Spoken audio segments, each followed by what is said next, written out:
할렐루야. 매 주일마다 우리가 말씀 듣기 전에 이렇게 일어나서 서로 인사하고 허그하고 하는데, 이 허그가 얼마나 중요한지를 언젠가 제가 여러분들에게 그 동영상을 한번 드린 적이 있었던 것 같아요. 여러분, 허그 하나로 사람을 살릴 수 있고, 허그 하나로 위로받고 회복되는 놀라운 기적의 역사가 일어납니다. 그 동영상에 보니까 잠깐 그 생각이 나요. 원숭이 한 마리를 가지고 실험을 했는데, 하나는 그 모형 원숭이를 이렇게 철제로 만들어 가지고 거기다가 젖병을 달아놓고, 또 하나의 그 옆에는 또 원숭이 모형을 이렇게 솜으로 이렇게 따뜻하게 이렇게 해놨어요. 그러니까 이 원숭이가 탁 나오더니만, 새끼 원숭이가 나오더니만 그 젖병 있는 데를 가서 젖을 다 먹어요. 우유병에 있는 우유를 다 먹고, 그 다음에 앉아있고 놀기로는 그 솜으로 만드는 거기로 가는 거예요. 그러니까 이 철제에는 아무 온기가 없잖아요. 그러나 여기 솜으로 만든 거에는 온기가 있으니까 거기서 자꾸 놀더라는 거예요. 그러면서 이제 어떤 장면이 나오냐면, 어떤 나라에 산모가 있었는데 애를 낳았어요. 낳는데 애가 나오자마자 숨을 안 쉬는 거예요. 그래서 닥터가 애는 죽었다 이렇게 얘기를 했어요. 너무 불쌍해, 나오자마자. 그래가지고 그 엄마가 너무 가련한 마음, 너무 안타까운 마음으로 애를 좀 안아봤으면 좋겠다, 내 애기가. 숨을 안 쉬는 그 애기를 꼭 안고 있었어요. 근데 기적이 일어난 거예요. 그 엄마 품에 앉아있던 그 아기가 소생이 되는 거예요. 호흡을 하고 생명이 일어나는 거예요.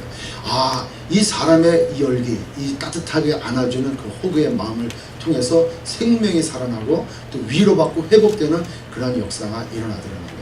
저도 작년에 탈북자 그 순교를 위해서 한국에 나갈 때 제가 이렇게 기도해줬던 그런 청년이 있었어요.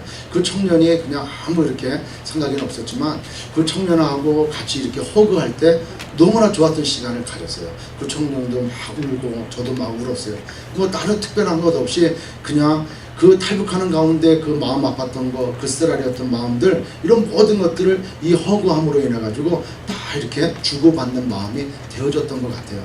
그래서 지금까지도 그 청년하고 이렇게 연락을 주고받는데, 그래서 우리가 주일날 이렇게 설교 듣기 전에, 말씀 듣기 전에 일어나셔서 허그하는 것, 이게 굉장히 중요하다는 거죠. 대충 아이고 집사님 안녕하세요 이렇게 툭툭툭 털어주는, 이렇게 뭐 옷에 먼지 묻었는가 털어주는 정도가 아니고, 남자는 남자끼리, 여자는 여자끼리, 혹은 부부끼리 이렇게 끌어안고 꽉 이렇게 세게 좀 안아주는 그런 허그가 돼야 되는 것이죠.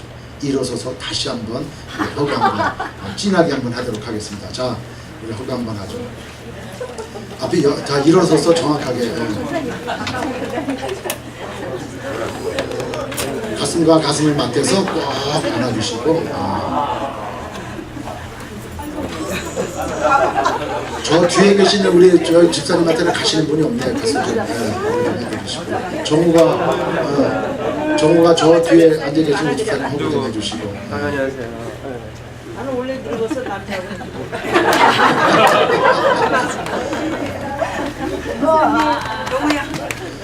70 넘으면은 남녀 구분이 없대요. 원래 늙어서 남자하고 이완가 왔으면 여러분 기쁘십니까? 네, 다 주의 사랑 안에서 이렇게 아름다움과 기쁨을 나누는 것이 바로 교회인 줄 믿습니다. 자, 우리 오늘 말씀 보겠습니다. 에베소서 3장 14절로 21절까지의 말씀입니다. 에베소서 3장 14절로 21절까지의 말씀, 우리 같이 찾으셨으면 한 목소리로 같이 읽습니다. 자, 시작. 이러함으로 내가 하늘과 땅에 있는 각 족속에게 이름을 주신 아버지 앞에 무릎을 꿇고 비노니, 그 영광의 풍성을 따라 그의 성령으로 말미암아 너의 속사람을 능력으로 강건하게 하옵시며, 믿음으로 말미암아 그리스도께서 너희 마음에 계시게 하옵시고, 너희가 사람 가운데서 뿌리가 박히고 토가 굳어져서 능히 모든 성도와 함께 지식에 넘치는 그리스도의 사랑을 알아 그 넓이와 깊이와 높이와 깊이가 어떠함을 깨달아 하나님의 모든 충만하신 것으로 너희에게 충만하게 시기를 구하노라. 우리 가운데서 역사하시는 능력대로 우리의 온갖 구하는 것이나 생각하는 것에 더 넘치도록 능히 하실 이에게 교회 안에서와 그리스도 예수 안에서 영광이 되도록 영원 무궁하기를 원하노라. 아멘. 우리는 지금 에베소서를 이렇게 좀 상고하고 있습니다. 그래서 우리가 선교 갔다 오는 기간 또 가기 전후 해서 그 에베소서를 그 한 달 만에 이렇게 다시 이렇게 펼치게 되는데 우리 전체로 에베소서 1장을 한번 이렇게 보도록 하겠습니다. 에베소서 1장에 보면은 3절에 찬송하리로다 이렇게 시작하면서 그 놀라우신 하나님의 구원 계획에 대해서 그 사도 바울은 찬양하는 걸 볼 수 있어요. 그래서 하나님께서 구원해 주신 구원 계획은 하나님의 선택과 하나님의 작정과 그 예정하심에 따라 그 은혜의 풍성함에 따라서 이루어졌고 예수 그리스도를 통해서 그 예수 그리스도를 믿음으로 말미암아 그분께서 우리의 모든 죄를 담당하시고 십자가에 달려 돌아가심으로 대속해 주심으로 우리의 구원 사역을 이루셨다라는 거예요. 그리고 성령께서 우리 각 사람에게 인쳐 주심으로 말미암아 구원의 확신을 가지고 영원한 기업을 소유하게 되었다라고 1장에서는 그렇게 말씀하시면서도 가장 중요한 거는 하나님의 놀라운 비밀을 그 믿는 자들에게 알려주었다는 거예요. 그 하나님의 놀라운 비밀이 바로 뭐냐? 1장 10절에 보니까 하늘에 있는 것이나 땅에 있는 것이 다 그리스도 안에서 통일이 되게 하려 하심을 통일되게 하려 하십니다. 하나님께서는 온 우주 만물을 예수 그리스도를 수반으로 즉 머리로 해서 다시 통일되기를 원하시는 게 하나님의 놀라운 뜻이요 그것이 바로 비밀이다라는 것이죠. 따라서 사도 바울은 그 에베소 교인들에게 말씀해 주시는데 어떤 말씀이냐 하니까 그 하나님의 놀라운 선택과 작정과 예정하심으로 구원을 받는 것은 유대인뿐만이 아니고 먼저는 유대인에게 왔지만 나중에는 그것이 이방인인 너희에게도 그것이 해당이 돼서 구원을 받게 했다라는 거예요. 따라서 너희도 구원받은 하나님의 자녀로 하나님의 백성으로 이 땅 가운데 풍요롭게 하늘의 신령한 복을 받아가며 살 수 있다라는 거예요. 그래서 하나님께 이 사도 바울은 기도합니다. 어떻게 기도하니까 15절에 보니까 이를 인하여 주 예수 안에서 너희 믿음과 모든 성들을 향한 사랑을 나도 듣고 너희를 인하여 감사하기를 맞이 아니하고 내가 기도할 때 너희를 말하노라 하면서 이 사도 바울의 기도가 나오는 게 뭐라고 나오냐면은 17절에 우리 주 예수 그리스도의 하나님 영광의 아버지께서 지혜와 계시의 정신을 너희에게 주사 하나님을 알게 하시고 이렇게 기도가 되는 거예요. 그러니까 이 에베소 교인들 이방인이었던 그 에베소 교인들이 하나님의 은혜로 말미암아 구원함을 받았어. 이제 받아서 그냥 구원받았어. 아 나는 이제 천국 영생을 얻었어. 이거로만 끝나는 것이 아니고 이 교인들에게 하나님께서 지혜와 계시의 영을 주시어서 하나님을 더 알게 하기를 바란다. 그래서 뭘 알게 하기 바라냐면은 18절에 너의 마음 눈을 밝히사 그의 부르심의 소망이 도대체 무엇인지를 너희들이 좀 알기를 원한다. 두 번째로는 성도 안에서 그 기업의 영광의 풍성함이 도대체 얼마나 큰 건지 그것 또한 알기를 원하고 그리고 19절에 그의 힘의 강력으로 역사하심을 따라 믿는 우리에게 베푸신 능력이 얼마나 지극히 큰지를 알게 하기를 원한다는 거예요. 하나님을 알면 알수록 그 하나님 안에 감춰져 있던 놀라운 그 풍성함, 그 영광의 풍성함을 너희들이 알기를 원한다. 또 이런 엄청난 환경 가운데 어려운 가운데 니들이 그냥 그렇게 살다가 가는 것이 아니고 너희들 한 사람 한 사람을 부르신 그 부름에 소망이 있다는 거예요. 그 소망을 알기를 원한다고 사도 바울은 기도하는 거예요. 이렇게 해서 그 능력의 얘기를 하다가 갑자기 사도 바울은 그 능력으로 말미암아 우리를 구원해 줄 뿐만 아니라 예수 그리스도를 머리로 하고 예수 그리스도가 몸인 교회를 이 땅에 만드셔서 그 교회를 통하여 온 우주를 통일하고 그 옛날의 그 통일된 관계를 하나님께서 회복시키기를 원한다라는 거예요. 그 능력으로 우리를 세워주셨다라는 것이죠. 그래서 2장에 들어와서는 어떤 말씀을 하냐 하니까 더 구체적으로 성도 한 사람 한 사람에게 대한 구원에 대해서 얘기를 해주는 거예요. 그래서 2장 1절에 뭐라고 얘기합니까? 너희의 허물과 죄로 죽었던 너희를 살리셨다. 허물과 죄로 우리가 죽을 수밖에 없는 것이 아니고 앞으로 우리가 허물과 죄로 우리는 죽을 수밖에 없다 이게 아니고 우리는 우리의 허물과 죄로 죽었다 이렇게 결정되어지는 거예요. 우리는 허물과 죄로 죽었는데 그 놀라우신 하나님의 능력이 우리를 살려주셨다는 거예요. 그 살려주신 그 하나님의 능력에는 우리의 어떠한 공로나 자격이나 노력이 들어가지는 않았다는 거예요. 오직 하나님의 은혜로만 우리가 구원함을 받았다는 거예요. 우리가 구원받은 게 여러분 뒤돌아볼 때 내 노력으로 내 행위로 내가 해가지고 구원받은 내용이 뭐가 있냐는 거예요. 사람들은 세상 종교는 자기가 열심히 해야 돼. 도도 열심히 닦아야 되고 돈도 열심히 많이 내야 돼. 여러분 그렇게 받지 않습니까? 우리가 인도에 가서 인도에 3억 5천이나 되는 수많은 그 신들이 있다는데 그 사람들의 종교, 그 사람들의 문화, 그 사람들의 삶을 우리가 받지 않냐는 거예요. 카스트라고 하는 그러한 잠재되어 있는 그러한 문화 가운데에서 그들은 그 계급에 의해서 그냥 순종하며 살아가는 것이 그들의 삶이에요. 그 남들은 다 죽어갖고 저기서 불태워가지고 하는 화장터 앞에서 그 지저분하고 그 엄청난 안 좋은 물에 들어가가지고 금리빨이나 어떻게 건질까 이렇게 살아가는 사람이 있는 거예요.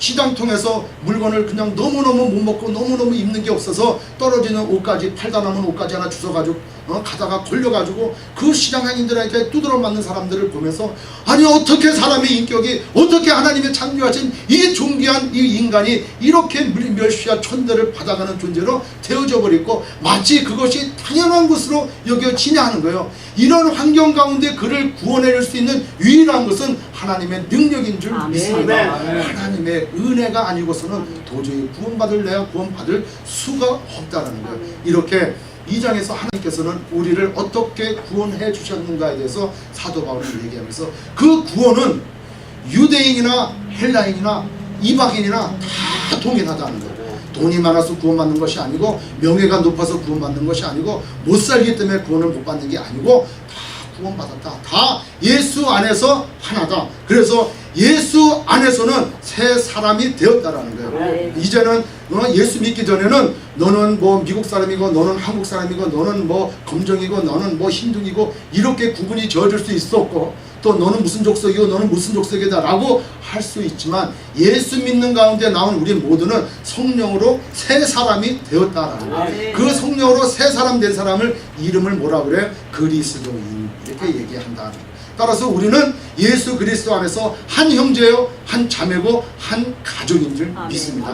이렇게 해서 하나님의 놀라운 비밀은 바로 그 예수 그리스도 안에서 한 세 사람으로 입은 이 교회를 통해서 하나님께서 놀라운 일들을 이루어 나가시고 온 우주적인 교회가 하나가 되고 예수 그리스도가 모퉁이 돌이 되시고 사도와 선지자들이 그 위에 터가 딱 되고 그 위에 우리 하나하나가 이렇게 이어져 맞춰서 쌓아져 간다라는 거예요. 이것까지 2장으로 말씀을 해주셨어요.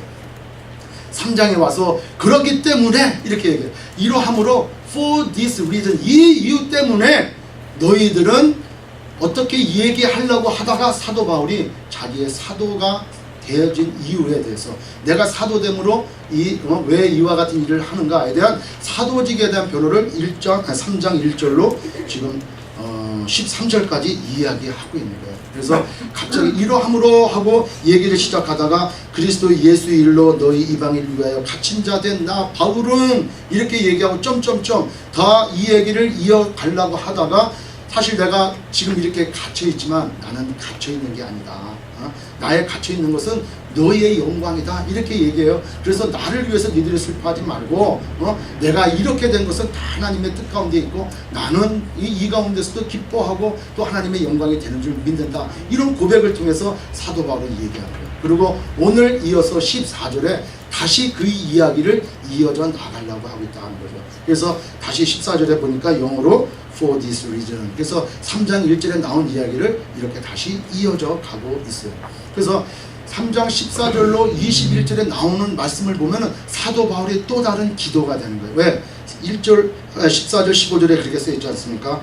내가 하늘과 땅에 있는 각 족속에게 이름을 주신 아버지 앞에 무릎을 꿇고 비노니 이렇게 얘기가 나와요. 그죠? 여러분 지금 사도 바울은 이 에베소에 있는 교인들을 향해서 기도하고 있는데 처음에 1장에서 기도할 때는 하나님 이 에베소 교인들에게 지혜와 계시의 정신을 주셔서 하나님을 더욱 알아가셔서 그 하나님 안에 계시는 그 놀라운 풍성함을 좀 알게 해주세요. 너희들이 그걸 알기를 원한다. 이런 기도가 됐는데 이 3장 14절에 와서 다시 그 하나님 아버지께 무릎 꿇고 기도하는 사도 바울의 기도 내용은 뭐냐면 너희들의 신앙이 계속 성장해야 되겠다라는 거예요. 아멘. 여러분 우리의 신앙은 성장되어야 되는 줄 믿습니다. 태어나자마자 아기는 자꾸 우유를 먹고 그 다음에 이유식을 하고 이렇게 하나씩 걸음마다 배워서 성장해 가야 되는 거예요. 애기가 날마다 젖을 먹고 있으면 안 돼요. 신앙생활 5년 하든 10년 하든 20년 하든 처음에 신앙생활 했던 그 모습 그대로를 가지고 있다면은 신앙 성장하는 거 아니에요. 맨날 모여갖고 우리가 얘기를 하고 신앙적인 얘기를 하고 간증을 얘기하는데 처음 예수 믿을 때 얘기만 계속해. 아, 내가 예수 믿을 때 이랬어요. 그리고 아무 삶의 변화가 없다는 거예요. 이거는 성장되어지지 않는 거예요. 그냥 어린아이 같은 신앙 똑같은 거예요. 매일매일 그냥 다오 이런 신앙이에요. 그리고 교회가 와서 조금만 바람이 불면 시험 들어버리는 거예요. 이게 어린아이 같은 신앙이 되어진다는 거예요. 우리의 신앙생활은 변화해야 돼요. 여러분, 사회에서도 시대가 지금 얼마나 급속하게 발전해 갑니까? 여기 우리가 가지고 있는 이 스마트폰 전화기도 이 전화기 한 대가 이렇게 히트를 치고 이렇게 아주 유명하게 팔려지려면은 그 전화기를 몇 대를 만들었냐면 몇백 대를 만든대. 유사한 거를 몇백 대를 만들어 가지고 계속 그 중에 이거 괜찮다라고 한 개 떠진다는 거예요. 그러니까 이 전화기 하나가 만들어질 때까지 수백 종류의 전화기가 탄생되어져 가는 거예요. 그리고 여러분, 옛날에 카메라가 그 코닥 카메라가 그렇지 않습니까? 필름을 집어넣었단 말이에요. 그죠? 필름을 집어넣고 그걸 다 돌려서 찍으면 필름을 뽑아서 현상소에 가가지고 그 필름을 인화해서 우리가 프린트된 사진을 가졌단 말이에요. 그런데 이제는 그 필름이 필요 없어요. 이제 디지털 카메라, 그래서 찍으면은 이 하드 드라이브 같은 데다가 집어넣어가지고 그거를 이제는 그냥 컴퓨터에서 볼 수 있고 프린아웃에 볼 수 있고 다 그렇게 됐어요. 카메라도 그렇게 변화가 되고 있어요. 그런데 그 변화에 맞추지 못하는 코닥이라든가 이런 회사는 망할 수밖에 없는 거예요. 발전이 되어 있지 않고 성장하지 않으면은 도태되어 버릴 수밖에 없어요. 여러분, 우리의 신앙생활도 그렇습니다. 우리의 신앙생활도 예수 믿고 구원받았어. 아이고 할렐루야, 난 구원받았어. 이렇게 우리가 그냥 그 구원받은 거 하나만 가지고 우리가 살아간다면은 우리는 언제 어느 때 우리의 신앙이 낙심되어 버리고 매일매일 우리의 신앙생활이 의심되고 두려움 가운데 살아갈 수밖에 없다라는 것이죠.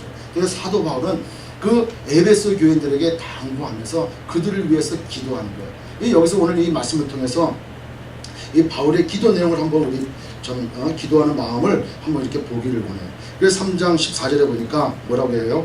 내가 하늘과 땅에 있는 각 족속에게 이름을 주신 아버지 앞에 무릎을 꿇고 비노니. 누구한테 기도한답니까? 네, 아버지 앞에. 그래서 여기 우리 NIV 이제 성경에 보면은 그냥 이렇게 되어 있어요. For this reason I kneel before the Father, 이렇게 되어 있어요. Before the Father, 그냥 아버지 이렇게 되어 있는데 킹 제임스 버전이라든가 다른 버전에 보면은 거기에 더 붙어 있어요. Father of our Lord Jesus Christ.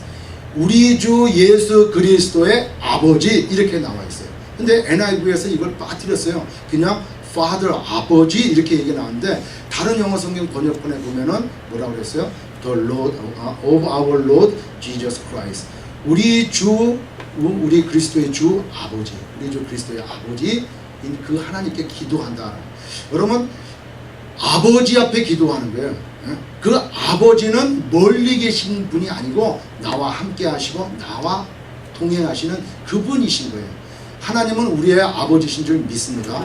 여러분, 여기 1장에도 아까 1장 17절에도 우리 주 예수 그리스도의 하나님 영광의 아버지께서, 사도 바울은 영광의 아버지께서 이렇게 표현하는 걸 볼 수 있어요. 그래서 참 하나님을 아버지로 얘기하는. 그래서 로마서 8장 15절 한번 우리 보도록 하겠습니다. 로마서 8장 15절 한번 찾아보시고,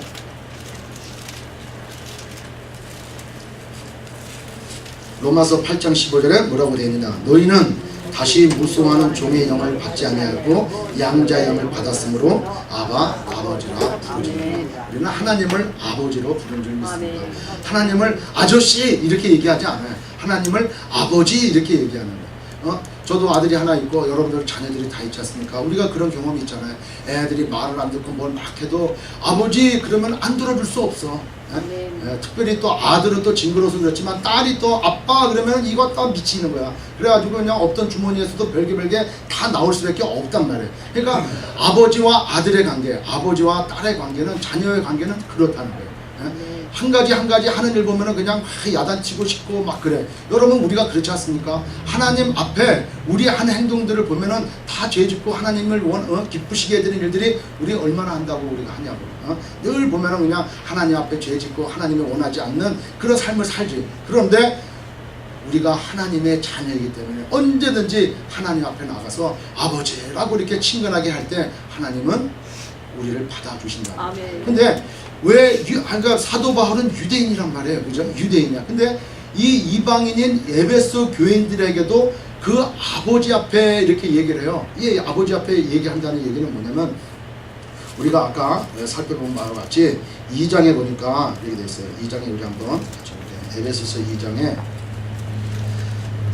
11절에 보니까 그러므로 생각하라 너희는 그때 육체로는 이방인이요 손으로 육체에 행한 할례당이라 칭하는 자들에게 무할례당이라 칭함을 받는 자들이라. 그때의 너희는 그리스도 밖에 있었고 이스라엘 나라의 밖의 사람이라. 약속의 언약들에 대하여 외인이요 세상에서 소망이 없고 하나님도 없는 자이더니 이제는 전에 멀리 있던 너희가 그리스도 예수 안에서 그리스도의 피로 가까워졌느니라. 그는 우리의 화평이 된지라. 돌로 하나를 만드사 중간에 막힌 담을 허시고. 이렇게 해서 이제는 그리스도 밖에 있었던 우리들, 하나님 밖에 있었던 사람들, 하나님하고 아무런 관계가 없던 사람들이었는데 예수 그리스도의 공로로 말미암아 그런 관계가 깨어져 버리고 유대인이나 이방인이나 헬란이나 이런 막힌 담도 다 헐어져서 이제는 하나가 되었다라는 거예요. 옛날에는 하나님은 유대인의 하나님, 유대인의 아버지, 이스라엘의 아버지 이렇게 됐고 이방인에게는 전혀 관계가 없었던 때였단 말이에요. 그러니까 우리 이방인이었을 때도 우리가 예수 믿지 않을 때도 예수 그러면 어떤 생각을 해요? 왜 저 이스라엘의 다른 나라 사람들 그런 사람의 신을 믿냔 말이에요. 우리 당군신하고 제대로 못 믿으면서 맨날 그러면서 그 하나님을 배격하고 예수 믿는 사람을 핍박하고 이렇게 살았단 말이에요. 그런데 예수를 믿고 나니까 그분이 나를 지으신 나의 창조주, 나의 하나님이시구나, 나의 아버지시구나 라는 게 깨달아지면서 내가 그리스도 밖에 있다가 안으로 들어왔어요. 선택 밖에 있다가 선택되어진 사람으로 들어왔다는 거예요. 그래서 19절에 2장 19절에 그러므로 이제부터는 너희가 외인도 아니요 손도 아니요 오직 성도들과 동일한 시민이요 하나님의 권속이라. 할렐루야. 그래서 우리는 이 사도 바울의 고백처럼 그 예수 그리스도의 아버지, 예수 그리스도의 아버지 앞에 우리도 아버지라고 하면서 같이 기도하는 입장이 되었다는 거예요. 그러니까 우리는 예수 그리스도 안에서 한 가족이 되었다는 거예요. 그러니까 우리 좌우측에 계신 분한테 형제님, 자매님 이렇게 해야 되는데 지난번에 누가 그래요? 우리 이화가 우리 권사님에게 자매님 이렇게 하면 어떠냐고 그러니까 참 껄끄러워요. 그럴 수도 있다는 거죠. 근데 우리 다 형제님, 자매님 그래야 돼요. 우리 좌우측에 계신 분들하고 다시 한번 인사 나눌게요. 형제님, 자매님.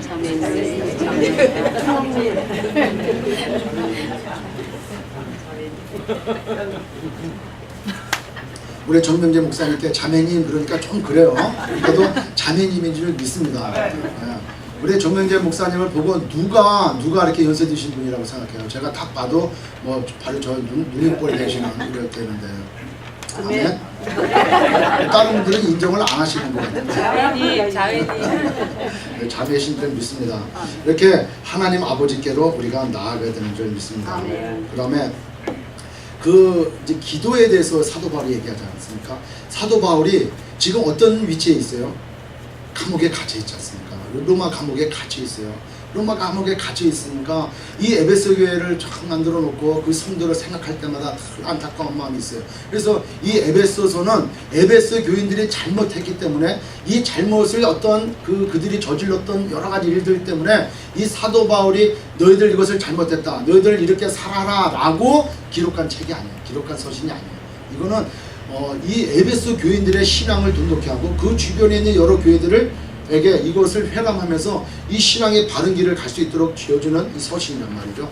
다른 것 고린도전서나 고린도후서나 이런 성경책을 보면은 그 교회에 문제가 있을 때마다 고린도 교회의 여러 가지 영적인 은사 때문에 나타나는 문제 때문에 너희들은 그렇게 살면 안 된다라고 해답을 준 게 고린도전서예요. 예? 그리고 고린도 후서에 대해서 자꾸 사도직을 이렇게 무시하는 그들에게 다시 이렇게 변호했던 그런 내용들이 다 돼 있지만 에베소서는 그렇지 않다는 거예요. 그런데 이 에베소에 있는 교인들을 생각하면서 사도 바울이 비록 감옥에 갇혀 있지만 이 사도 바울 마음 가운데는 그 에베소 교인들이 신앙으로 자꾸 이렇게 성장하기를 원하는 거예요. 예? 신앙이 성장하지 않으면은 그 에베소 주변에서 역사하는 많은 이단들, 영적으로 타락된 것들, 그 다음에 그 복음을 희석시키는 여러 가지 유대교들, 이런 모든 것들이 그들의 신앙을 약하게 만들고 빼앗고 만들고 엉뚱한 길로 가게 만든다는 거예요. 그래서 사도 바울은 자꾸 그들의 신앙이 성장되어지고 좀 더 많이 알아지기를 이거 원하고 있는 거예요.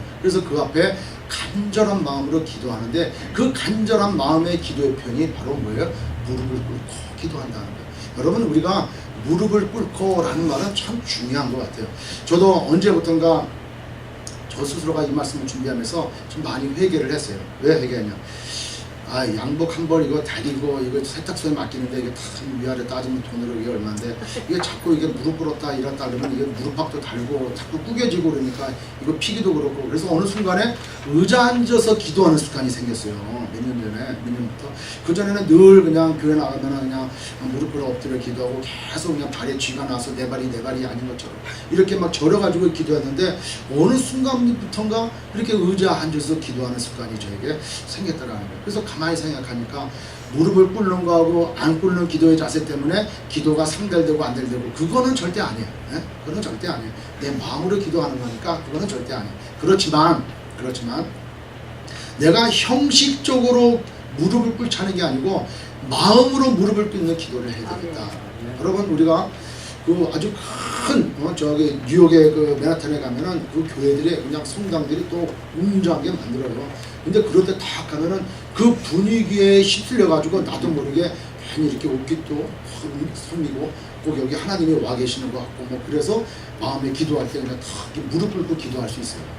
그리고 그 성당에 가면은 또 무릎 꿇을 수 있도록 의자 뒤에 이렇게 발판이 있지 않습니까? 그러면 무릎을 꿇을 수 있단 말이에요. 그런데 우리가 학원을 지금 이렇게 주일날 예배당으로 이렇게 쓰면서 이전을 정말 와서 기도하고 이전에 나올 때는 뭐 이게 그 성당처럼 성화도 없고 그 다음에 무슨 뭐 분위기도 그러니까 대충 그냥 서가지고 또는 그냥 앉아가지고 그냥 대충 기도하고, 우리의 마음이 그렇다면은 그거는 무릎 꿇는 기도가 아니라는 거예요. 우리가 기도하는 우리의 마음 자세는 하나님을 바라보고 아멘. 기도해야 되는 줄 믿습니다. 그래서 늘 우리가 하나님 앞에 겸하게 나와서 무릎 꿇고 기도하는 그런 마음을 가져야 돼요. 아주 그냥 경건한 곳을 가든 경건치 않은 곳에 있든 집에 있든 어디에 있든 가능하면 우리의 마음의 표현이 무릎 꿇는 거예요. 여러분, 무릎을 꿇는다는 것은 상대방에 복종하겠다는 거예요. 그죠? 상대방의 밑으로 내려가겠다는 거예요. 그 상대방의 은혜를 구하겠다는 거예요. 그래서 하나님 앞에 겸손한 마음을 갖고 하나님 앞에 겸허한 마음을 갖느냐는 하나님 앞에 무릎을 꿇는 거예요. 그렇지 않냐고 우리가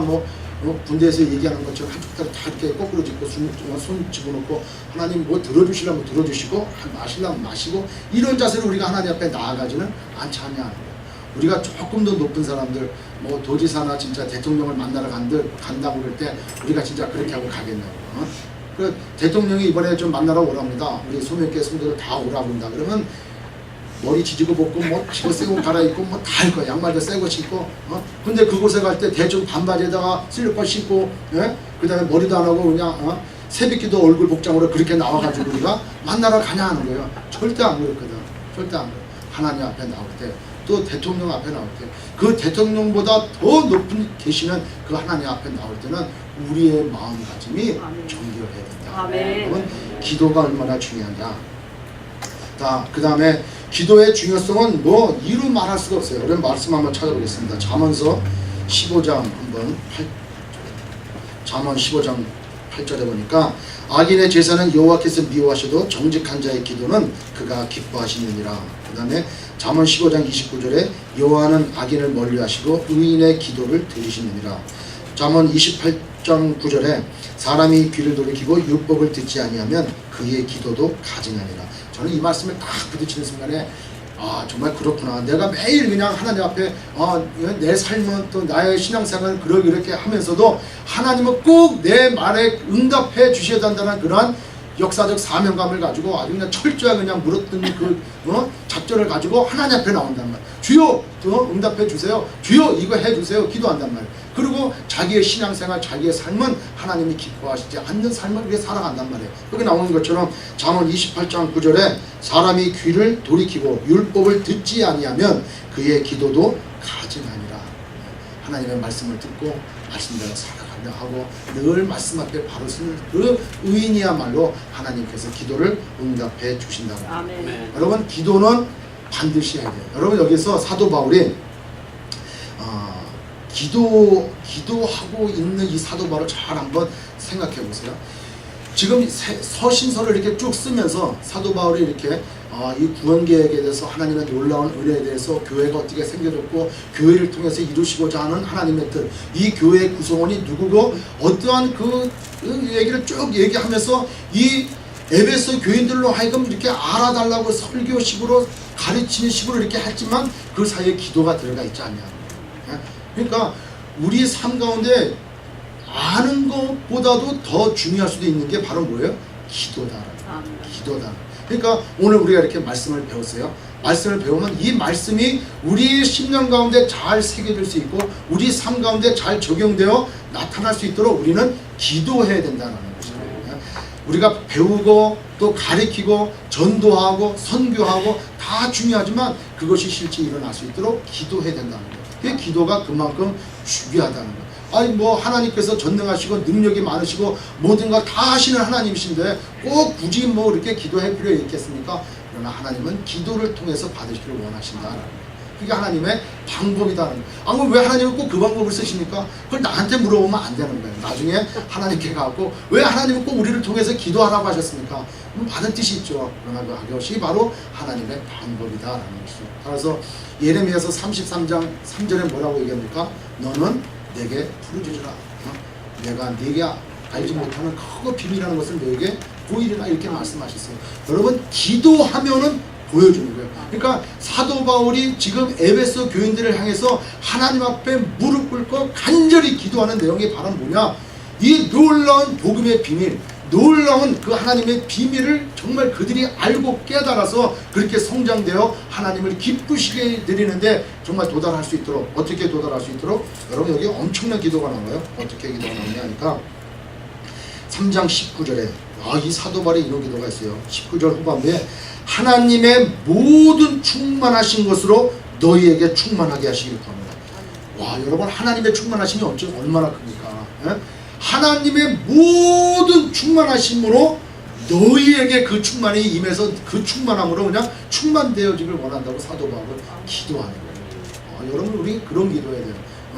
한 사람 예수 믿고 구원받았다. 하나님 저분이 그냥 하나님의 모든 놀라운 지식들 모든 능력 다 가질 수 있도록 하나님 도와달라고 우리는 기도해야 되는 줄 믿습니다. 가리키는 거로 끝나는 것이 아니고 예배로 끝나는 것이 아니고 우리는 기도해야 되는 거예요. 그 다음에 또 우리 시편 뭐 했어요? 50장 15절에 뭐라고 되어 있습니까? 부르짖으라 내게 응답 그거 아니고 뭐예요? 예? 환난 날에 나를 부르라 내가 너를 건지겠고 너가 너를 영화롭게 하리로다. 하나님께서 부르짖는 자에게 이게 부르짖는다고 해서 그냥 우리가 매일매일 교회 나와서 주일에 그냥 뭐 주일 목이 다 쉴 때까지 저도 그렇게 해봤어요.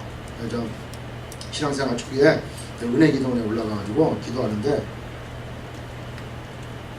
하나님 앞에 부르짖으라 기도하라는 거예요. 목이 쉴 때까지. 그래가지고 기도원 산꼭대기 십자가 밑에 가가지고 그 새벽에 2시 3-4시 돼가지고 우리 저기 여기 어디 계셔 우리 이경수 집사님이랑 옛날에 그냥 열심히 그 산기도 다닐 때 가고 그 별이 떠 있는 그 천공을 바라보고 주여만 외쳤어 한 시간을 주여 외쳤어요. 그때 그 밑에는 아무것도 없었잖아요. 그냥 소리를 질렀어요. 그냥 하나님께 이렇게 강하게 부르짖으면 뭐 응답하시겠지, 뭘 능력을 주시겠지. 막 주여 한 시간 하고 막 하니까 목만 아프고 막 그러더라고요. 그래서 이 부르짖어 기도한다. 이거는 간절함으로 기도합니다. 여러분 간절하면은 부르짖을 수밖에 없어요. 그리고 제가 생각을 해봤어요. 그렇구나. 제가 어렸을 때 학교 갈 때 꼭 학교에 뭐 가져갈 때 안 가져가면 절대로 학교를 안 가. 꼭 문을 걷어차든 뭐 땡깡을 부리든 엄마가 또는 그 집의 할아버지가 내 손에 그거를 살 수 있는 돈을 움켜줘야, 응답을 받아야 난 가요. 그러니까 뭐 아니까 애시당초 넌 빨리 갔다 와서 지금 안 되니까 내일 사라, 내일. 그러면 안 된다는 건 나는 오늘 사야 돼. 오늘 분명히 해야 된다고 가지고 그 간절함으로 밖에서 부르짖으니까 응답이 오더라고요. 그래서 그 부르짖음, 그 간절함으로 하나님 앞에 나아가면은 이게 되겠구나라는 마음을 가지고 이렇게 부르짖고 그랬어요. 여러분, 하나님 앞에 부르짖는다. 그 하나님 앞에 간절함을 가지고 나아갈 때 응답이 되는 줄 믿습니다. 누가복음 18장에 우리가 간절히 기도하고 낙심하지 말아야 될 것은 말씀 나오잖아요. 하나님 반드시 응답해 주세요. 왜? 아버지십니다. 우리 아버지십니다. 그래서 우리는 언제든지 하나님 앞에 나와서 구하고 간구하고 그러한 신앙인이 되어야 되는 줄 믿습니다. 두 번째로는 또 뭐 해야 되냐? 그러니까 3장 15절 밑에 16절에 그 영광의 풍성을 따라 그의 성령으로 말미암아 너의 속사람을 능력으로 강건하게 하시고. 뭐가 강건해야 된다 그래요? 예, 속사람을 강건케 해야 된다. 속사람이라고 이렇게 얘기합니다. 속사람. 근데 우리가 예수 믿지 않을 때는 속사람이 있는지도 몰라. 그죠? 그러니까 우리가 예수 믿기 전에는 그냥 겉사람으로 살았어요. 왜? 영이 죽었으니까. 하나님과 교제하는 그 영이 없으니까 우리는 겉사람으로 살아가는 거예요. 겉사람으로 살아가니까 보고 느끼고 생각하고 그냥 배운 거 이거 갖고 우리는 판단하고 그냥 살아가는 거예요. 그냥 감정적으로 살아가는 거예요.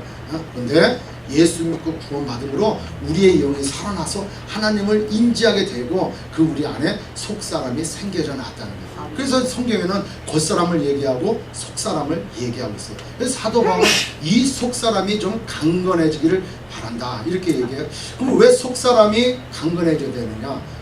왜 겉사람이 있고 속사람이 있다고 했지 않습니까? 이 겉사람은 세상적인 거예요. 보여지는 대로 우리가 판단하고 생각하고 살아갈 수 있는 거예요. 그러니까 보여지는 현실 가운데 우리를 두렵게 하고 우리를 의심하게 하고 우리를 걱정하게 하는 모든 것들 통해서 우리가 낙심하고 좌절할 수 있다는 거예요. 그러나 속사람이 강건해지면은 이걸 이길 수가 있다는 거예요.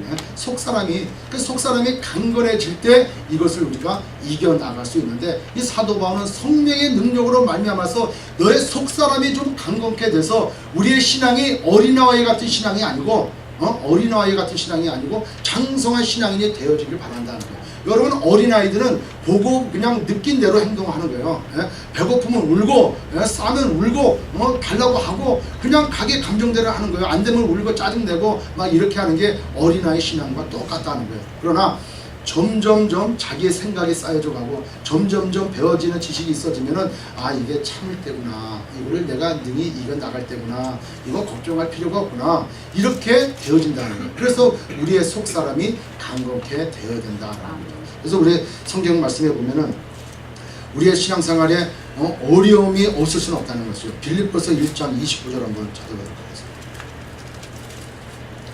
빌립보서 1장 29절에 그리스도를 위하여 너에게 은혜를 주신 것은 다만 그를 믿음뿐 아니라 또한 그를 위하여 고난도 받게 하심이라 이렇게 얘기해요. 또 디모데후서 3장 12절. 디모데후서 3장 12절에 뭐랍니까? 무릇 그리스도 예수 안에서 경건하게 살고자 하는 자는 뭘 받아야 돼요? 핍박을 받으리라 이렇게 얘기합니다. 그러니까 예수 믿으면은 또 경건하게 살고자 하면은 주변에 여러 가지 시험과 공격이 있고 핍박이 있을 수 있다라는 거예요. 핍박이 있을 수 있는데 이를 능히 이겨 나가기 위해서는 우리의 속사람이 강건해져야 된다. 아멘. 우리 강건해져야 된다. 그래서 주님도 말씀하셨죠. 너희는 너의 십자가를 지고 나를 따르라 이렇게 얘기했어요. 너희가 예수 믿었냐? 예수 믿었으니까 잘 먹고 잘 살고 잘 되고 이 땅에 축복받는 거다 이렇게 얘기하지 않아요. 여러분, 우리가 교회에 나올 때 그거 보고 나오지 않았단 말이죠. 그런데 우리가 전도할 때 그럴 수 있어요. 어디 요새 힘드세요? 교회 한번 나오세요. 좀 어디 아프세요? 뭐 그냥 암병이 생겼대요. 교회 좀 나오시고 기도하세요. 요새 좀 어떠세요? 그냥 비즈니스가 망했어요. 교회에 나오셔서 하나님 앞에 기도하세요. 이렇게 마치 교회에 나오면은 그냥 도깨비 방망이가 있는 거예요. 그냥. 돈 나와라 뚝딱, 건강되어라 뚝딱. 이게 아닌 것 같아요. 저는 가만히 생각해 보니까 그 옛날에 우리나라 옛말에 그런 말이 있어요. 인명은 제천이라고. 그죠? 사람의 목숨은 누구한테 달려 있어요? 하나님께 있는 거예요. 그 하나님께 있는 그 하나님의 고의 권한, 그 생명을 주시고 취하시는 그 하나님 앞에 우리가 막 연장하려고 애를 쓰고 우리가 막 하려고 애를 쓸 필요가 없는 거예요. 하나님께서 때가 되면 우리를 불러가셔요.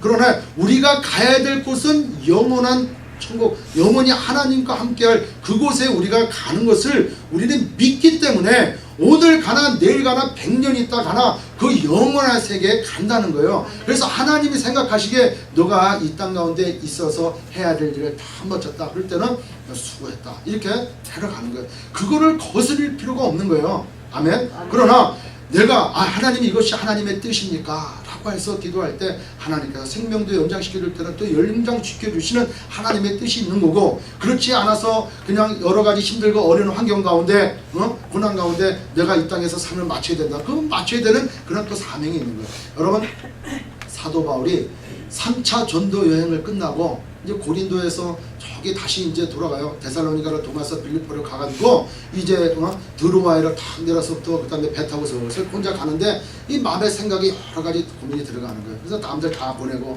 혼자도 걸어가면서 이렇게 묵상하는 거예요. 근데 만나는 사람들마다 그런 거예요. 바울 보고 지금 예루살렘에 가면은 당신 묶여가지고 큰 곤란을 당한다. 그러니까 예루살렘으로 돌아가지 말라고 그렇게 얘기해요. 근데 사도 바울은 뭐라 합니까?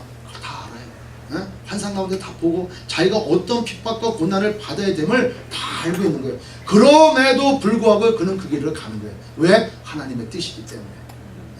여러분, 죽음을 알고도 죽음의 길을 내가 기쁨으로 갈 수 있는 것은 영원한 천국이 내 안에 있기 때문에 그러는 거예요. 따라서 우리가 교회 와가지고 목숨을 구하고 생명을 연장하게 하고 이게 아니라는 거예요. 그거는 하나님 앞에 맡기고 이 땅 가운데 살아갈 때 나를 부르신 그 하나님의 목적대로 내가 확실하게 살다 보면 10년을 살든 100년을 살든 이 땅 가운데 오래 살고 잘 먹고 잘 사는 게 중요한 게 아니고 얼마나 하나님을 기쁘시게 드리는가, 얼마나 하나님께서 나를 부르신 대로 내가 그렇게 부름에 맞게끔 쓰임받고 가느냐, 이게 중요하다라는 거죠. 그렇게 삶을 살아가기 위해서는 우리는 신앙의 날마다 성장해야 되는데 우리의 속사람이 날마다 강건해져야 된다. 이제 속사람이 약해져 버리면은 이게 말로 시쳇말로 뭐라 그래, 맷집이 없으면은 그냥 매일매일 좌절하고 낙심하는 거예요. 영적 침체기라고 또 있잖아. 그냥 해가지고 그냥 이것도 해도 안 되고 저것도 안 되고 신도 안 나. 이게 자기 스스로가 이렇게 싸우는 거예요. 왜 여러분 우리가 영적으로 저기 속사람이 강하게 해야 됩니까? 왜 속사람이 강하게 돼야 돼요? 마귀가 공격해 오니까, 사단이 우리를 공격해 오니까 우리가 이 사단을 능히 이기기 위해서는 우리가 좀 강해져야 돼요. 아멘? 우리가 약해져 버리면 안 돼. 이번에 우리가 소명교회가 2월 28일 창립, 26일 창립 예배를 드리고 지금 6개월을 넘어서는데 우리 교회가 영적으로 무엇보다도 성장이 되어야 돼. 우리가 좀 강해져야 돼. 그래서 이번에 인도 선교를 갔다 왔으니까 더 강해져야 되는 거예요. 어떠한 유혹이 오고 시험이 와요. 왜 교회 시험이 안 오겠습니까? 우리 교회를 분리시키게 하려고 하고 우리 교회를 자꾸 그냥 안 되게 하려고 해서 우리도 모르게 악한 것들이 와갖고 가라지 뿌려대고 이간질을 하게 되고 낙심하게 되고 좌절하게 되는 모든 것들을 통해서 교회를 없이 하려고 그래. 여러분, 하나님의 교회는 바로 서야 되고 하나님의 교회를 통해서 하나님은 열방을 통일시키고자 하시는 그 비전을 가지고 일하시는데 교회가 안 되게 하는 것은 사단이 하는 일이란 말이죠. 그러니까 우리가 어떠한 시험이 오고 어떠한 공격이 온다 하더라도 우리가 이것을 능히 이기기 위해서는 우리의 속사람이 강해야 된다는 거예요. 우리가 어떤 몇 번째가 내려와도 그냥 막고 있어야 돼요. 맞고 딱 견딜 수 있어야 되고 오히려 그것을 향해 앞질러 나갈 수 있어야 된다. 또 그러면 또 왜 우리 속사람이 강해야 돼요? 하나님께서 우리에게 맡겨주신 그 일을 잘 감당하기 위해서는 우리 속사람이 강해야 되는 거예요. 강해야 그 일을 감당할 수 있죠. 아유, 목사님 무슨 선교입니까? 제일 먹고 살기도 힘든데 그냥 전도도 제가 제대로 못하는데 무슨 선교입니까? 맨날 그 얘기만 하면은 평생 선교 한번 못 나가보지도 못하고 그냥 맨날 그냥 그 안에서만 그냥 맴도는 신앙생활을 하는 거예요. 31년 만에 정말 열방을 향해서 주의 복음을 증거하고 돌아온 최모모 스모 집사님 계시지 않습니까? 그러니까 다 나가야 되는 줄 믿습니다. 아멘. 왜 우리가 자꾸 커야 돼요. 그래서 집사님 내년에 계속 나가시겠다 그래. 아멘. 그다음에 소리가 작아진 것 같아. 아멘. 네. 그래서 우리는 하나님의 일을 잘 감당하기 위해서 우리의 속사람이 강해져야 되겠다. 또 왜 속사람이 강해져야 되느냐? 처음에 말씀드린 것처럼 어린아이 같은 신앙에서 머물지 않고 자꾸 성장하기 위해서는 우리의 속사람이 강해야 돼요. 그래서 우리의 속사람이 강하게 하기 위해서는 어떤 게 강해져야 돼요? 우리가 알고 있잖아요. 지정의. 믿음은 지정의가 다 돼야 돼요. 지식. 자꾸 알아야 돼요. 하나님을 알아가는 지식이 날마다 좀 쌓여야 돼요. 성경을 모르고 성경의 말씀을 모르고 이해도 못하고 깨닫지 못하니까 많은 이단들이 와가지고 성경을 들이대 이상한 해석을 갖고 들이대면은 이게 그런가 봐? 이렇게 넘어가는 거예요. 넘어가서 이단에 빠져가는 거예요. 그리고 그것이 마치 진리인 것처럼 진실인 것처럼 따라간단 말이죠. 따라서 우리는 지식적으로도 강해야 돼요. 지식적으로 강하려니까 자꾸 말씀을 연구하고 자꾸 말씀을 배우고 교리도 배우고 교회에 나와 예배를 자꾸 드리고 말씀을 들어야 되는 줄 믿습니다. 그냥 처음에 예수 믿고 구원받은 것으로 땡! 성경도 한 번도 안 읽어. 성경 공부 한 번도 안 나와. 그 성장이 되느냐 하는 거예요. 안 된다니까. 그러니까 어떻게 돼? 의심이 되는 거예요. 이건 내가 진짜 믿는 게 맞나? 교회 나간다는 게 이런 건가? 이 교회 이거 맞아 이거? 자꾸 의심이 와. 그 다음에 죽음이 앞에 딱 다가치면은 난 천국 갈 수 있을까? 예수님을 구원받는다는데 정말 구원받는 걸까? 이렇게 어린아이 같은 신앙이 계속 간다는 거예요.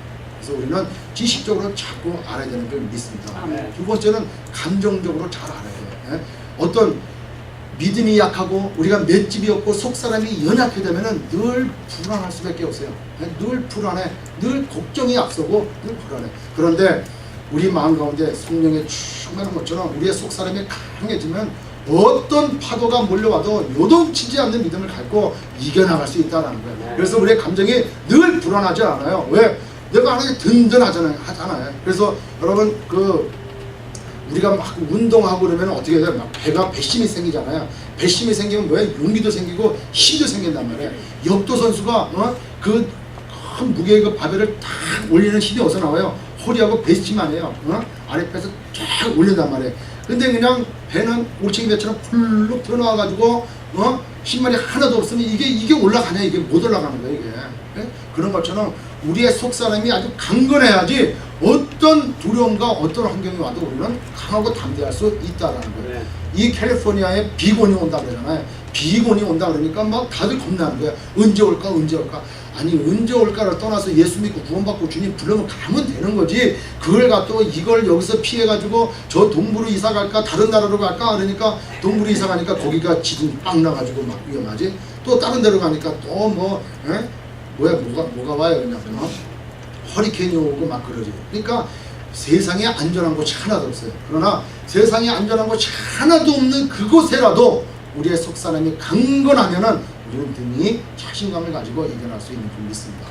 이번에는 세 번째는 의지도 강해야 돼요. 의지도. 여러분 의지 늘 결단해. 그냥 작심삼일이라 그냥 오늘 결단했다가 내일 다음부터 시험 들어서 안 해. 내 이거 한 번은 끊어버리라. 과거에 그냥 이거 고질적인 안 좋은 습관들 이거 나 끊어버리겠다. 이렇게 하고 며칠 지나서 다른 게 와가지고 살짝 유혹하고 살짝 미혹하면 그냥 홀라당 넘어가고 또 어린아이 같은 신앙이 되어버리는 거야. 그 왜 그래? 속사람이 강건하지 않아서 그러는 거야. 그러니까 그 속사람이 강건해지려니까 어떻게 해야 돼? 내가 못한다니까. 내가 오늘부터 지식적으로 강해져보자. 내가 오늘부터 감정적으로 한번 강해보자. 내가 오늘부터 의지적으로도 한번 강해보자. 백날 소리쳐봐야 작심삼일밖에 안 된다는 거예요. 어떻게 해야 돼? 하나님 나는 못합니다. 각 나라 족속의 이름을 주신 그 하나님 앞에 아버지 도와달라고 간절히 무릎 꿇고 기도하는 그 마음, 그 하나님의 도심을 구하는 그 마음을 가질 때 하나님께서 우리로 하여금 배울 수 있는 마음을 주시고 결단할 수 있는 능력을 주시고 우리의 속사람을 강건케 해주시니까 우리가 늘 날마다 성장할 수 있다라는 것이에요. 아멘. 여러분 우리가 안 되는 게 얼마나 많아요. 저도 고질적인 거 끊지 못하는 게 참 많아요. 그렇다고 제가 담배를 핀다 이게 아니고 술을 그냥 목사님 아직도 술을 못 끊으시나? 절대 그렇진 않아요. 네. 저도 그런 게 있단 말이에요. 매일 막 이렇게 결단할 때마다 참 못하는 게 많고 그래요. 그런데 우리가 낙심하지 말아야 될 것은 반드시 하나님 앞에 나가서 기도하고 하나님 앞에 늘 간구하면은 그 능력이 하나님께서 반드시 우리를 회복시켜 주시고 우리의 기도를 응답해 주신다라는 것이죠. 아멘. 속 사람이 강건해지길 주의 이름으로 축원합니다. 그래서 세 번째로는 이제 내주하시는 그리스도의 중심의 삶을 살아야 되겠다. 여기에 이제 뭐라고 말씀하십니까? 에베소서 3장 17절에 믿음으로 말미암아 그리스도께서 너희 마음에 계시게 하옵시고, 믿음으로 말미암아 그리스도께서 너희 마음에 계시게 하옵시고. 여러분 순서가 보니까 성령으로 말미암아 너의 속사람을 능력으로 강건하게 하옵시고, 그리고 난 다음 믿음으로 말미암아 그리스도께서 너희 마음에 계시게 하옵시고. 여러분 성령으로 말미암아 우리의 속사람이 강건해져야 그 믿음이 생기고 거기에 따라서 예수 그리스도가 내 마음에 들어와 내주하고 계신단 말이에요. 그래서 나의 삶이 내 중심의 삶이 아니고 예수 그리스도 중심의 삶을 살아갈 수 있다는 거예요. 예수 그리스도와 함께 살아가는 것이 아니고 예수 그리스도를 위하는 게 아니고 예수 그리스도가 내 안에 계셔서 살아가는 삶을 살아갈 수 있다는 거예요. 여러분 영어 성경에 보니까 여기 뭐라고 표현되어 있냐면 영어 성경 17절에 보니까 so that Christ may dwell in your heart 이렇게 되어 있어요. dwell이라고 하는 거는 거하다. 그 집을 짓고 상주해서 그 안에 거하다는 게 dwell이야. 그러니까 주님께서 우리 마음 가운데 in Christ, 그러니까 in my mind, 여기에 Christ가 있는 게 아니라 dwell, 나의 마음에 내 안에 오셔서 영원히 나로 집을 삼아서 거하신다는 거예요. 아멘. 그러니까 갈라디아서 2장 20절에 뭐예요? 내가 사는 것은 내가 사는 것이 아니라 그러잖아요. 나를 위해서 십자가에 달려 죽으신 예수 그리스도를 믿는 믿음 가운데 살아가는. 그러니까 내가 살아가는 게 아니라니까. 내가 살아가는 게 아니고 예수 그리스도가 나를 통해서 살아가시는 거예요. 그러니까 나는 내가 주장이 되어지는 게 아니다라는 것이죠. 아멘. 그러니까 우리가 신앙생활이 늘 예수 앞에 나가고 예수님을 향해서 예수를 위해서 이렇게 신앙생활 하다가 우리의 믿음 생활이 점점 더 성장되고 발전되어 감에 따라서 우리의 속사람이 강건해짐에 따라서 이제는 예수 그리스도를 내 안에 모시고 예수 그리스도와 함께 예수 그리스도의 인도대로, 즉 하나님을 기뻐하시는 대로 우리가 우리의 신앙생활을 영위하며 살아갈 수 있다는 것이죠. 아멘. 그러니까 우리의 신앙생활을 한번 뒤돌아봐야 돼. 나는 예수 그리스도가 내 안에 계신, 그래서 내가 그 인도함을 받고 지금 살아가고 있는가? 아니면 나의 생각, 내 욕심, 내 지식적인 것 이거 갖고 지금 살아가고 있는가? 또 나는 예수님과 나의 관계가 멀어지고 그냥 늘 나의 행위를 통해서 예수님을 기쁘게 해드리는 그런 삶을 살아가고 있는가? 한번 생각해 봐야 돼요. 나의 행동을 통해서, 그러니까 나의 노력을 통해서 예수님을 기쁘게 하려고 이런 삶이 아니고 예수 그리스도가 내 안에 오셔서 예수 그리스도가 나를 인도하는 삶. 아멘? 이 말씀이 상당히 중요한 거예요. 그래서 드웰링 하시는 나의 마음 가운데 내 삶 가운데 거하시는 예수 그리스도, 그 예수 그리스도의 신앙으로 우리는 날마다 성장되어 살아가야 된다는 것입니다. 따라서 우리는 날마다 성장하는 그리스도인이 되어야 되겠다. 그 이제 네 번째 그리스도의 사랑은 다음 시간에 두 번째로 이어서 여러분 말씀을 나누기로 하고요. 오늘은 거기까지 말씀을 나누도록 하겠습니다. 따라서 말씀드린 대로 우리는 날마다 성장해가는 우리의 삶이 되어야 돼요. 우리의 신앙생활이 어제와 오늘이 다르고 오늘보다 내일이 더 다르는 그런 신앙생활이 되어야 돼요. 그냥 1년이 지나든 2년이 지나든 한 달이 지나든 두 달이 지나든 우리의 신앙생활이 날마다 매번 똑같으면 우리의 신앙생활이 되는 게 아니고, 왜? 하나님이 내 안에 오셔서 나와 함께 하시고 내가 예수 믿고 구원 받았다고 한다면은 구원받음의 흔적이 나와야 되고, 내가 하나님의 말씀을 배우고 하나님 말씀이 내 안에 있다라고 한다면은 그 열매로 거룩함이 드러나야 되고 사랑이 드러나야 되는 그런 삶을 살아야 되는 것이다. 그래서 우리가 어린아이 같은 신앙이 아니고 날마다 우리의 신앙이 성장해서 정말 이 열방 가운데 예수가 그리스도이심을 마음껏 증거하는 그런 우리의 소명교회가 되기를 주의 이름으로 축원합니다. 이제 곧 9월달에 그레이스 인카운트를 우리 교회가 시작하는데, 우리가 그레이스 인카운트를 잘 준비하고 또 그레이스 인카운트를 아직 안 하거나 내가 지금 신앙생활 몇 년인데 그걸 또 해, 그게 중요한 게 아니고 몇 년 한 게 중요한 게 아니고 하나하나 차근차근히 배워나가는 것, 그것이 더 중요하므로 그레이스 인카운터를 안 했거나 다시 한번 또 해보기를 원하시거나 하는 분들은 모두 참여하셔서 캔디데이트로 오시고, 섬기는 분들은 또 우리가 더더욱 잘 섬길 수 있도록 준비를 잘 해서 우리의 교회가 날마다 신앙이 성장하고 날마다 믿음이 성장하고 날마다 우리가 감당하고 해야 될 일, 하나님께서 우리를 부르시는 그 부름의 목적대로 성장해서 쓰임받는 그런 교회가 되기를 주의 이름으로 축원합니다.